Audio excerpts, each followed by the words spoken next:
Selon le ministère de la Jeunesse, de la Culture et de la Communication, il s'agit d'un vol de motifs de zlige marocain dans des dessins du maillot de football de l'équipe d'Algérie, ce qui a poussé le ministère de la Jeunesse, de la Culture et de la Communication à agir en urgence et à nommer l'avocat Mourad El Ajouti pour traiter ce dossier.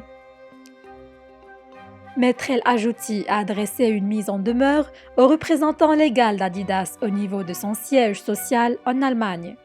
Il indique qu'il s'agit d'une appropriation culturelle et d'une tentative de voler l'un des patrimoines culturels marocains traditionnels et de l'utiliser en dehors de son contexte, ce qui contribue à la perte et à la déformation de l'identité et de l'histoire de ces éléments culturels.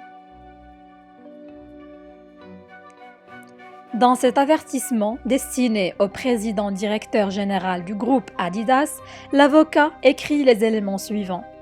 L'appropriation culturelle se définit comme l'acte par lequel une personne ou un organisme issu d'une culture différente s'empare d'une expression culturelle traditionnelle pour l'adapter à une autre culture dans un contexte différent,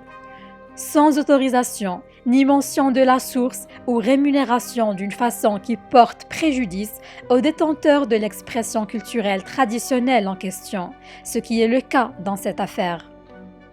Je tiens à vous informer que les motifs utilisés dans votre création sont inspirés de motifs présents dans les monuments de la Médina de Fès et le site de Chella, inscrits sur la liste du patrimoine mondial de l'UNESCO en 1981 et 1985.